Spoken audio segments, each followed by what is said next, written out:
Bonjour à tous. Donc la soutenance sera en anglais. So now I switch to English. My name is Claude Jarre. I'm a professor at the University of Nantes, and I have the honor to chair this jury. Maybe just I ask you just if you can present you just in a few words. Okay, Olivier. Olivier Barré, I'm associate professor here at the University of Manoan, and I'm co-advisor of the PhD of Bosco. Jérôme Lenoir. I'm a research engineer at Thales Research on Technology. I'm in charge of research activity about modeling and enabling the technology. Mathieu Hacher, associate professor at University of Manoan, like Olivier, and work with Bosco and product lines. My name is Øystein Haugen. I come from the center in Norway and also at the University of Oslo. I've worked with product lines for a long time, and I organized the standardization of the CVL that is part of Bosco's thesis here. Good. Philippe Collet, I'm a professor at the University of Social Studies. I'm a reviewer of this PhD thesis. And Benoît Baudry, I'm a researcher here, and I was also an advisor for Bosco. Okay, thank you. That's Joao Bosco. It's your turn. You have 45 minutes to present your work. Okay. Thank you all for being present today. I'll present my PhD thesis entitled Leveraging Model-Based Product Lines for Systems Engineering. I've been working here in India. I'm enrolled as a PhD student in the Université de Rennes. And so my PhD was conducted together with in a partnership with Thales, which is a big company that does systems engineering for these domains: aerospace, space, defense, and transportation domains. So what these domains they have in common is that they are critical and complex, so they involve critical and complex software that must be integrated to critical and complex hardware. So why did I insist on critical and complex? So let's take the example of the space domain. So I'll tell you a system that is around 510 million of kilometers away from us. So we've managed to put it in Rosetta, a spacecraft that is that managed to land a small module called Philae in this comet this far away. So you so for having an idea, this is Rosetta, and how did we manage to accomplish such a big mission, such a complex mission? And the answer is that we divided in order to conquer. So each of these lines, they are components, and so this spacecraft was not engineered all alone. They have to divide the concerns. So for example, this is an IO analyzer developed in a research lab in Germany. This other one is CONCERT, a radio wave communicator, and so on. ALICE and OSIRIS, which is a spectrometer. So we have a lot of components in order to compose such a huge and complicated equipment. And also, we besides dividing it into components, we also divide it in views. So this equipment it is seen differently by different stakeholders. So we have different concerns. For example, we have the power consumption concern, the telecommunications concern, the propeller, the panel systems, the solar panel systems. So we have different views, and each of these views is engineered by different stakeholders. And these stakeholders, they speak their own language to define the software that goes within this equipment. So, for example, a physicist can, a physics scientist, he can use Simulate 8.1, which is a DSL for particle analysis and simulation.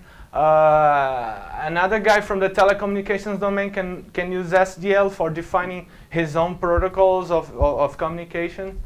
And so the common thing is that everyone uses models. So in order to abstract of these complicated problems, they are not programming 0 and 1s as we used to do 50 years ago or more, 60 years ago.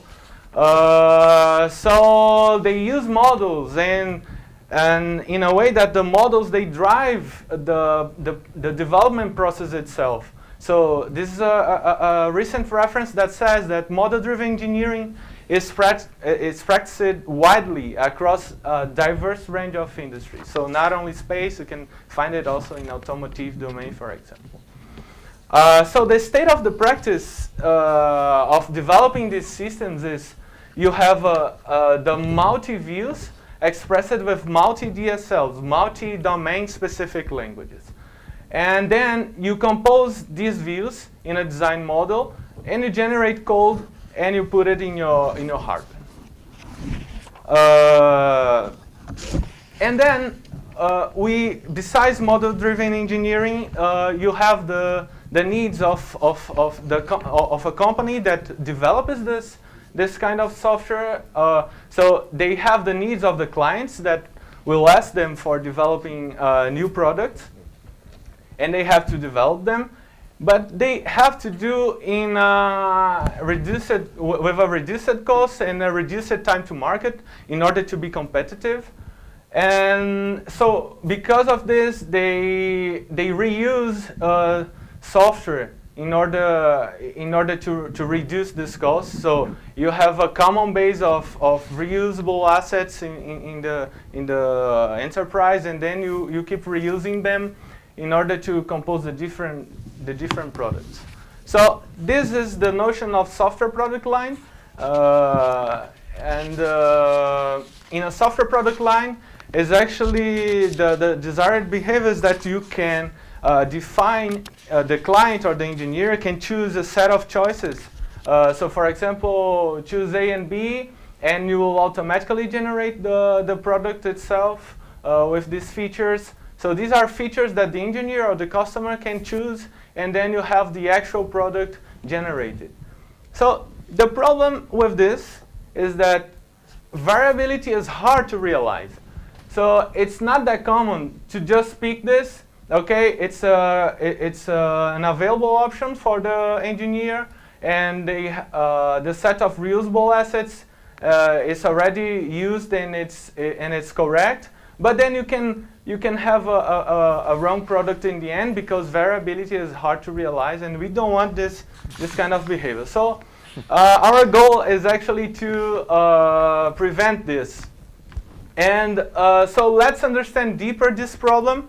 So as I told you, variability is not actually a one-to-one relationship between the features and the assets. It's not like A here and A here, B here and B here. It's actually much more complicated. You have a variability model described in a tree-based way, and then you can link it to base model assets, which are described in a model-driven way. And the relationships itself, they have their own semantics. So a relationship can assume the semantics of removing an object or substituting an object for another, or erasing a link, and so on. And the idea is that with this model, we can generate the actual products that goes into the system itself. And this whole idea is called model-based software product line because it is a product line, and the primary artifacts, they are models. And the language that we've used, it's the ongoing standardization, the effort of the Common Variability Language. And with CVL, you can define a model-based software product line with a triplet of a variability abstraction model, a variability realization model, and a base model. And you have the derivation engine of CVL that will take these models, that will reason about these models, and will compute the choices of the client, and will generate an end product. And with CVL, you can verify with state-of-the-art reasoners that your configuration is okay, that is satisfiable. You can also verify that your variability realization model is well-formed. You can also verify that your base model conforms to a metamodel. So in this example, you can verify that a state machine is actually a state machine. And then you can also verify the derived product. So, and everything so far is okay, but when does it break? So is when you have everything okay, so the designer designed everything and he could check the satisfiability of its feature model, he could check the conformancy of the VRM and the conformancy of the BMs. However, when he tries to derive a product, he obtains something like this. And this is, for us, called a counterexample. So it's actually, for the designer of the MSPL, it's actually very hard to design a valid MSPL. So in some cases, we'll see that 2/3 of the possibilities are of counterexamples. So it's actually very hard for the developer to think about such a big problem with a lot of models to deal with. So what about a generic verification mechanism? Why don't we use model checking or some other formalism to ensure that everything will be correct and that everything will just produce valid models? So the problem is that I've presented you the example for finished state machine, but in reality, in a company, you have the base model must conform to many other languages with different syntax and different semantics. And these links, they can assume different meanings with respect to the different DSLs. So, for example, removing a state in a state machine is not the same of removing a class in a class diagram or removing an activity of an activity diagram. So the semantic differs from language to language. And also, we don't want only to verify if just one given MSPL is correct. We want to assist it, the design as early as possible. So our research question, the main research question is, okay, how to manage variability for such a big domain of systems engineering. We want to do it safely because we are involved with model-based assets that must conform to a metamodel. We want to do it independently from and to many DSLs and views, and we want to do it also as early as possible. So the contributions of our thesis with the light of in the light of the problems is that, okay, you have a domain. So in a company, you already have a domain expert that has its domain knowledge, and he defines his domain knowledge. He expresses his domain knowledge in a meta model that will represent his language, in which he will define his model. And our idea is that we want to prevent those counterexamples, and then we generate them, and we show to the engineer what are the antipatterns, what are the wrong models that he can produce in that domain. So with this, we want to learn and exploit these patterns of errors. We want the engineer to reason about these counterexamples, to see what are the wrong choices that he can make. and in order to prevent and avoid these incorrect model-based software product lines.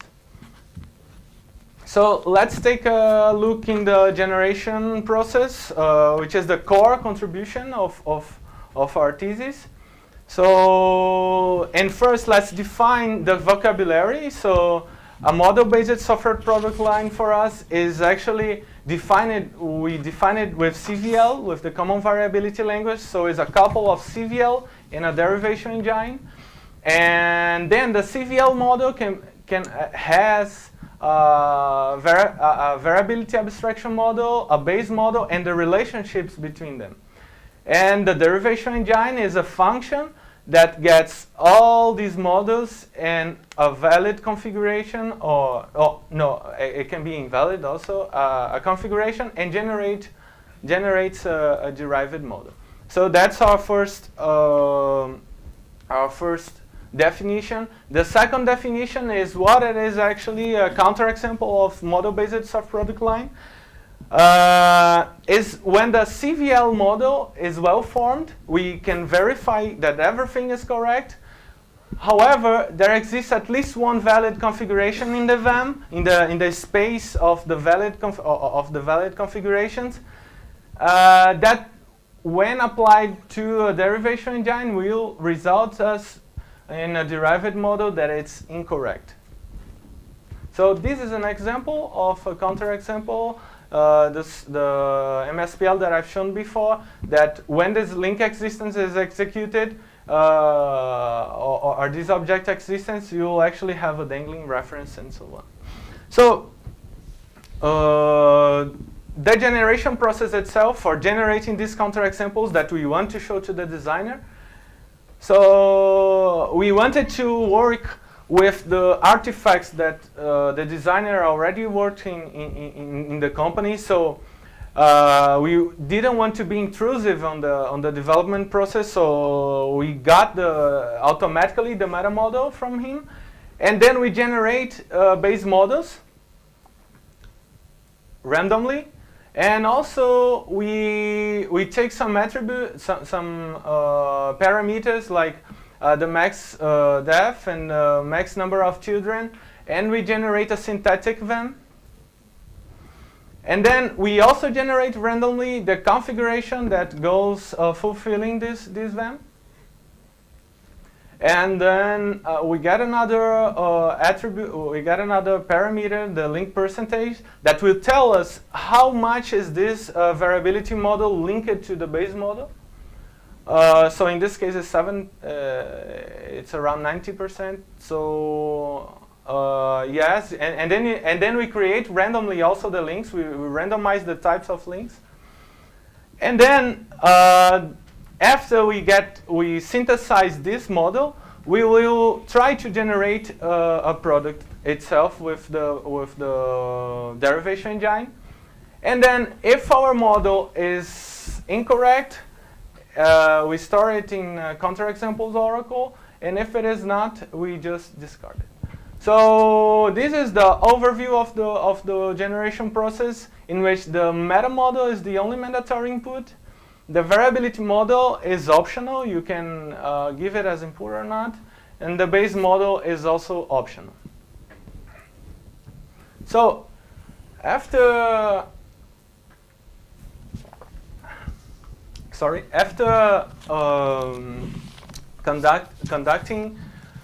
after thinking about this approach, we had to evaluate at first its applicability and effectiveness.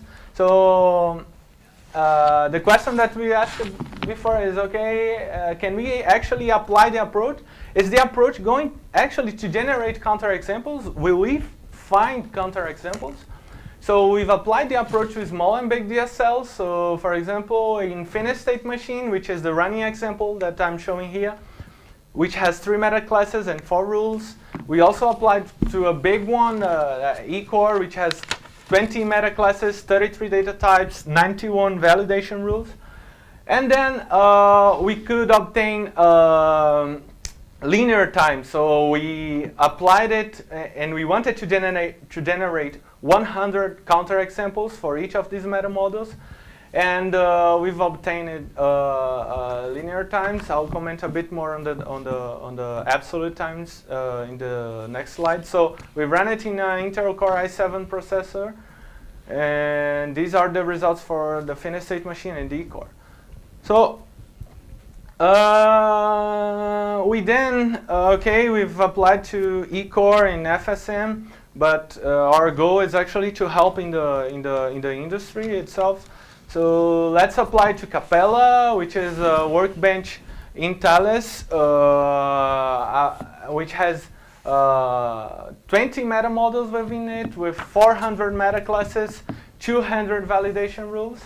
And the particularity here of this experiment was that we already had a base model, because they already had their models that they may vary there. So so this base model contained 2079 model elements, and with this, with only these characteristics, with only this additional input to our approach, we could reduce in 27 times the time to compute it.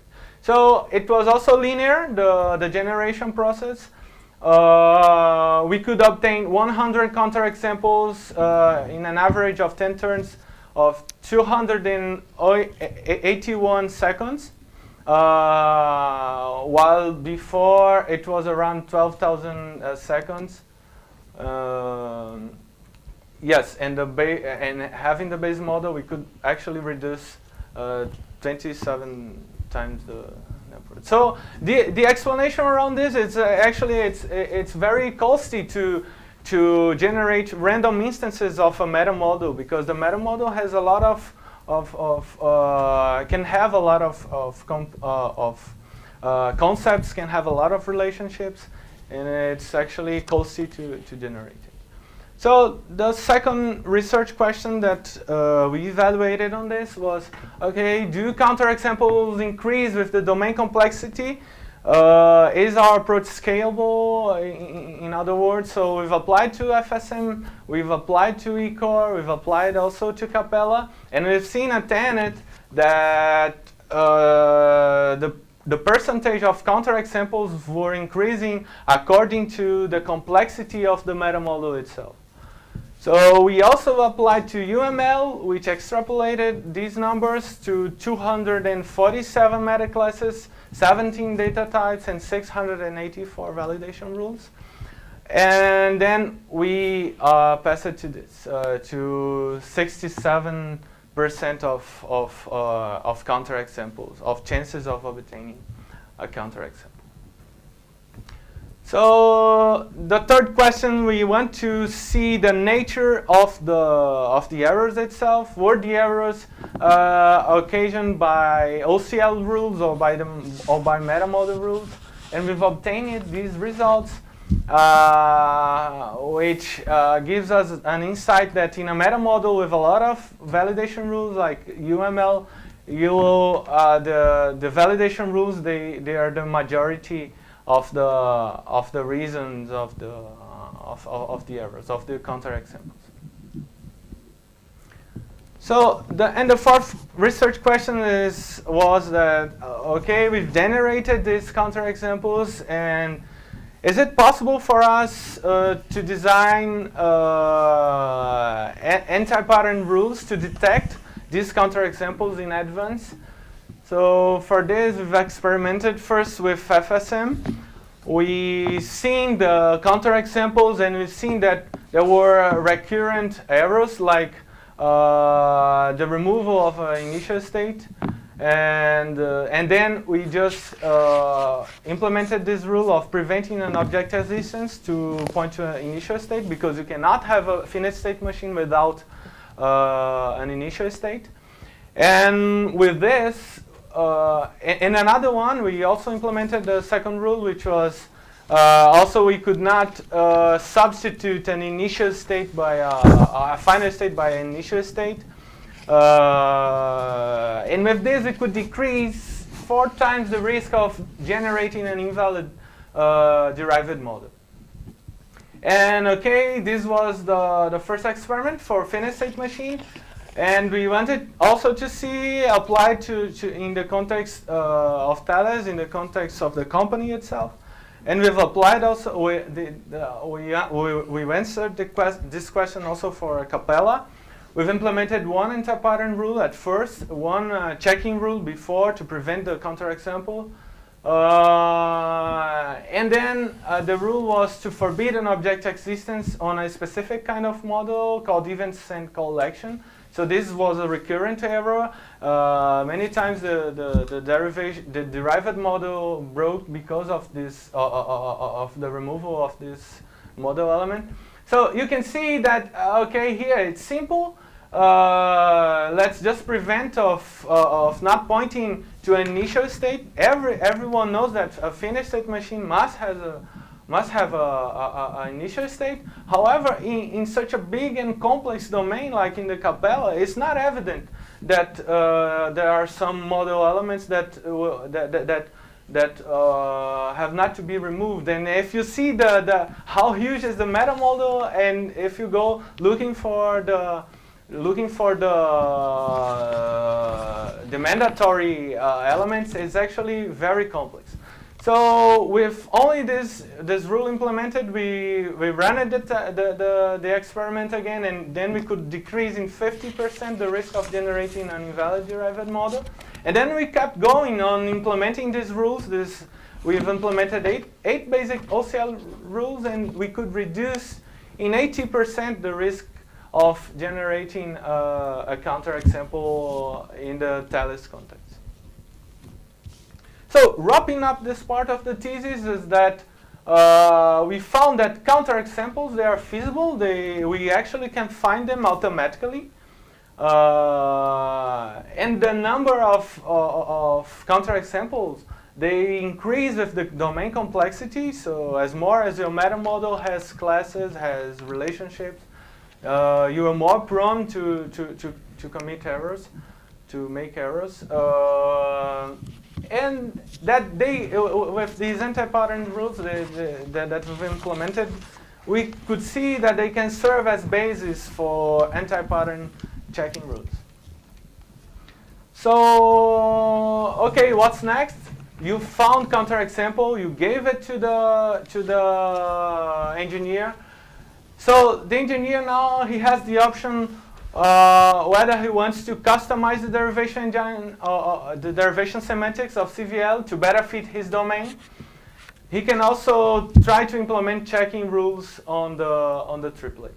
And we go in the direction of customization of the derivation semantics because our reason is that in a company you have many DSLs, and it's actually too costly to be implementing checking mechanisms to everything, and we wanted to customize the derivation engine, and it is actually an ongoing practice. We can see in the literature some works customizing CVL for applying in business process models, in architectural models, in security models. So we went in this direction. So, and then we thought about the ways of customizing this derivation engine.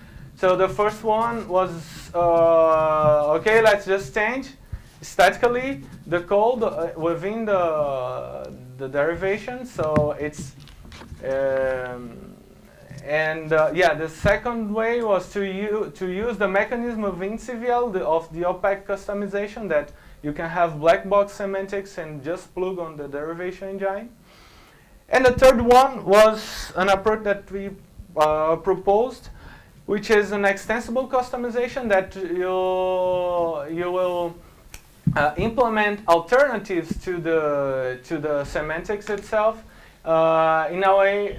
So entering implementation details, you can derive an abstract interface of removing a model element, and then implement the concrete the concrete methods for removing an activity, or removing a class, or removing whatever element of the model you want. So in this way, you keep it modular. you won't change directly the semantics of the derivation engine. And also, you are not using black box semantics that you don't know how to check. And then, okay, with everything done, we wanted to provide a methodology in order to promote the adoption of the approach, in which we provide a lot of processes with roles and activities. So this is the main process, and you can go into each of these activities. So the process itself was to help the designer when he wants to develop a model-based soft product line for a new DSL, and then he can do it. He can do the counterexample generation independently in a parallel process for the engineering verification mechanisms, or actually modeling the model-based soft-product line. So with the methodology, we could attest that our approach is actually non-intrusive and can be used in parallel with the common development process. And then we also implemented it in a tool for facilitate the use. So we did it in a way that it would involve independent steps. So you can be generating the counterexamples itself. You can start here and set, I don't know, 100 counterexamples and keep generating them. But you can also generate individually the artifacts. You can generate random instances of any metamodel that you want. You can generate a synthetic VM based on the max def and the max children per node. So, thinking ahead, we wanted to see how this counterexample-based approach could be applied to programming languages. And our vision was that we want to make variability a first-class entity in the current IDEs, but still keeping it orthogonal, because we have some works that that have this notion of feature-oriented programming, but they amalgamate the feature to the design models.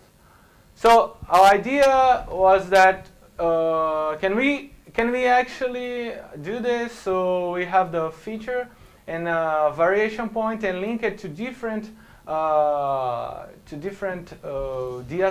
to different designs of the system.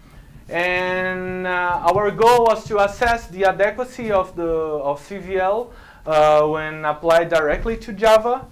And we wanted to apply this fine-grained variation operations in fine-grained program elements, and we wanted to obtain a first insight on the CVL-based variation of programs. Is this a good idea? Can it work in the future? So we wanted to assess this, and the idea is that you have we conducted this empirical analysis on Java. So in this example, you have a piece of code here, a method. I've extracted from GitHub as an actual project. So you have the feature log authentication that you want to decide whether you will log or not your authentication. And you can actually do it. You can just say that it's linked to this line, and if you decide not to have log authentication, you just erase it, and you have still a compilable program and so on. However, it's not that easy for other parts of the code. So, for example, if I want to remove authentication itself, that involves a lot of other methods, a lot of other classes. It will actually won't work to remove methods like this. because the methods is called in many other places of the code, and another reason the class could follow an interface that must have this method on it, and so on. So coming back, we have code here. We want to do a CVL-based way of varying it. And what we did, we translate the code to the abstract syntax, to its abstract syntax tree, having an AST of the code, and then we could point it to the node tree. So. And how did we do this? What was our protocol? Is that we have a program. We have the CVL variation points here, and we give it as input to the transformation, and we have a transformed program P prime, and we try to compile, and we try to run the test suites for this program. If it neither compiles, neither pass the test suite, you have a counterexample. If it compiles and passes the test suite, and doesn't pass the test suite, you will have a variant.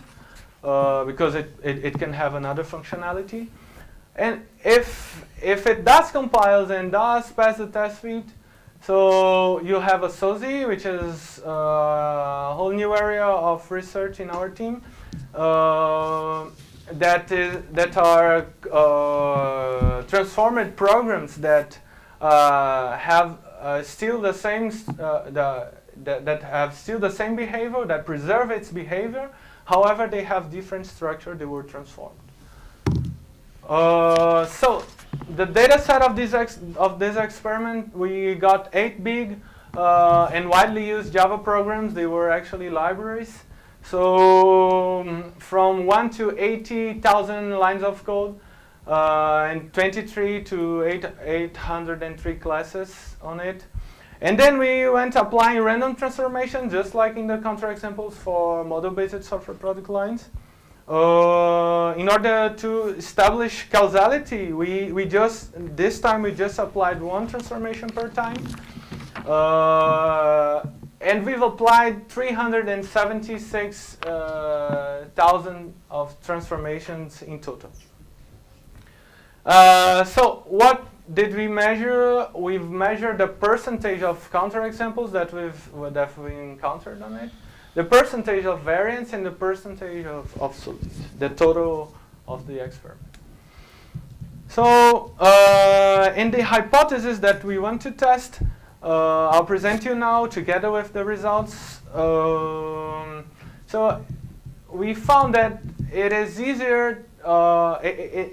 We wanted to investigate if the tenet continued from the model world to the programming language world. So, and it continues. You see that Java is much more complex than any other modeling language. It has much more rules, conformancy rules and semantic rules. So we have only 10% of the programs that compile. So we have 90% of counterexamples when we've applied random transformation to it. So just to compare, in UML it was 33% compiled, and so if we think about this, someone that is going to vary a Java program has just 10% of chance of succeeding on making a safe product line, and it's actually more concerning the UML, because UML is widely used and is our standard for modeling everything. And you have just 33% of randomly defining. So the random here can be the notion of a naive, a beginner programmer. So he has 33% only to succeed. So in our conclusion out of this, our insight out of this is that still globally CVL variation points, they are still not safe to be directly applied to Java programs. It doesn't mean that it's a problem of CVL, because CVL couldn't couple with everything in the world, every model every definition of model in the world. So this was our insight. So another hypothesis that we asked ourselves, okay, we wanted to know if there exist transformations that will always lead to counterexamples, so we can, I don't know, recommend them. And if there were another that would never work, and actually we got 12 transformations that always led to counterexamples. So for example, an object existence in an interface or a class had never worked in our experiment. However, transforming a continuum, removing a continuum from a loop is actually not harmful for the program. The program is still compiled because a continuum can be used for optimization purposes, and it can be actually removed. Another hypothesis that we've tested was we wanted to know about the nature of the transformations itself. So we've summed up the numbers for each kind of variation point. So we could obtain that for object existence, we could obtain the 20% of chances of actually varying correctly a program, of having a program that is not a counterexample. And for the others that we've tested, they were below 11% of variance. And our insight out of this is that an object existence is actually one single operation. You just go there in the program element and remove it. So it is actually easy to do it, while object substitution, for example, can be seen as two operations, so it is actually more difficult. So the other question that we asked was about the nature of the elements. So is removing, for example, blocks of code easier than removing single instructions? And the answer was yes. So for the blocks of code, we could have actually high percentage of object existence, from 70% to 98%. However, we have the anomalies for methods, for example, that only compile 0.1% of the times, because they are actually invoked in a lot of other places of the code.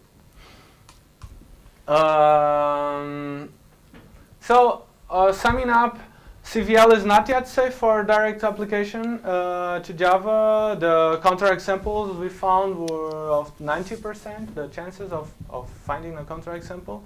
However, it's still possible because we got some variation points that compiled 20% of the times, and if you consider that it's random, it's actually a high number. And blocks of code are easier to vary than single instruction. And our insight is that specialization for CVL is necessary for dealing with Java. So on our conclusions, so concluding the thesis, we provided a novel approach for verification of, not only for verification, but also for preventing the design of a bad model-based software decline. We tackled a real industry problem, providing automated, non-intrusive, and early support. We had extensive experiments. We had Reddit dual role analysis. And we consider that we've opened new perspectives for supporting variability in different languages.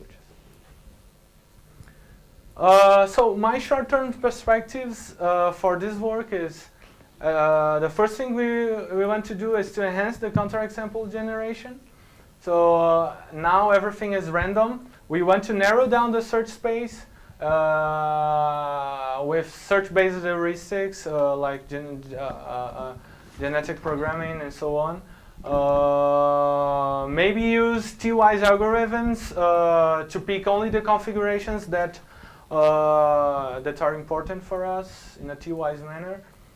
And another short-term perspective is to further explore the realization operators we did based on 4 main operators of CVL.